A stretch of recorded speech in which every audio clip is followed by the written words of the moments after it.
see you, and welcome to the NATO Summit. What we are seeing over the last couple of months is what you guys are doing. It is really courageous.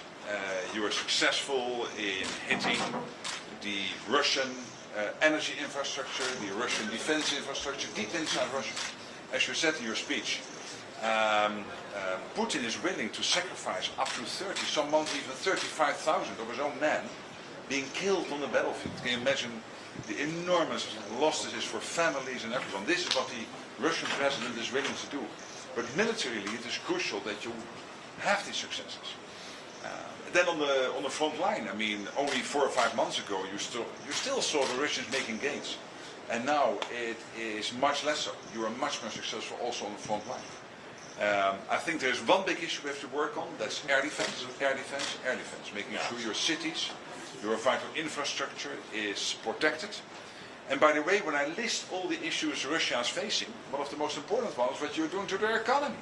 The economy is in a very bad shape in Russia. So maybe just one message, let me repeat what I said when I visited with the ambassadors of NATO in Kiev.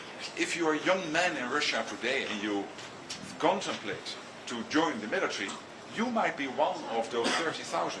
This month, next month, the months after, you know that your president in Russia, Vladimir Putin, is willing to sacrifice you. So think about it again before you join the military. And again, thank you for being here and being such an incredible leader and friend.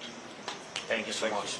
Thank you, dear Mark. Thank you, you personally, and thanks to President Erdogan and for the invitation to NATO Summit. Thank you for this opening forum, which is very important, Defense Industry Forum. Thank you for organization.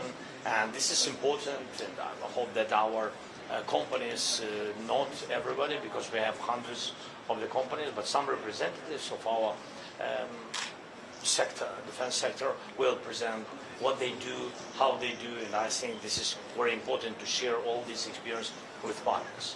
The second point, I agree with Mark, absolutely. We can speak about different initiatives which are important for Ukraine, Danish initiative, Czech initiative, anti-ballistic, the new initiative, but Mark is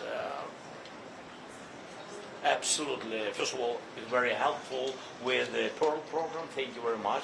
Because of this program, we can get maybe sometimes not too much, but anyway, PAC-3, PAC-2 missiles from the United States. And tomorrow we will speak about different topics with President Trump and also about this. But also what is important is today to find a way how to get as quick as possible, as much as possible, missiles for Patriot systems. This is the most important thing. We will discuss with Mark this topic. We understand who is not only Americans, by the way, from our friends, they have these possibilities. We need it very much, and this urgent topic for us. I think you saw all these attacks from Russia, each day attacks. It's true that they begin to be weak on the battlefield. Russians, and they still a lot of soldiers, and still we have to defend our soldiers also. When we speak about defending, when we speak about air defense, we need it for civilians, but also for our army. We need them to defend them. And of course we see that the weakness of Russia, we feel it, but it's not enough. We need more pressure, more anti-ballistic, and more sanctions on Russia.